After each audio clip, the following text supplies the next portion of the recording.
পঞ্চগড়ে প্রথমবারের মতো ইসলামী ছাত্র শিবিরের আয়োজনে ম্যারাথন শোভাযাত্রা অনুষ্ঠিত হয়েছে। সকাল ৮টায় ব্যারিস্টার জমির উদ্দিন কলেজিয়েট ইনস্টিটিউট মাঠ থেকে পরিবর্তনের জন্য দৌড় রান ফর চেঞ্জ স্লোগানে একই পোশাকে হাজারো ছাত্র শিবির কর্মী সমর্থক এই দৌড় শুরু করেন। এই শোভাযাত্রাটি পায়ে হেঁটে শহর প্রদক্ষিণ করে চিনিকল মাঠে গিয়ে শেষ হয়।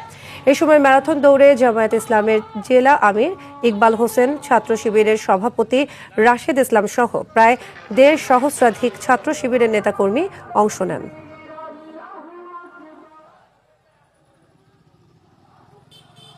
আমাদের এই আয়োজন করার মূল উদ্দেশ্য হচ্ছিল মহান বিজয় দিবসকে আমরা উদযাপন করছি। কারণ আমরা যে স্বাধীনতা অর্জন করেছি, যে বিজয় অর্জন করছি, এটা আমরা সবার মাঝে ছড়িয়ে দিতে চাই। রান ফর চেঞ্জ ছাত্র শিবিরের আয়োজনে আজকে আমাদের এই দৌড় প্রতিযোগিতা ছিল, যেখানে ইসলামী ছাত্র শিবির পঞ্চগড় জেলা থেকে প্রায় ১৫০০ শিক্ষার্থী নিয়ে এই আয়োজন করেছে। আমরা চাই শিক্ষার্থীদের মধ্যে একটা ইতিবাচক পরিবর্তন ঘটুক, যার মাধ্যমে তারা এই বাংলাদেশকে পরিবর্তন করে দেওয়ার স্বপ্ন দেখবে।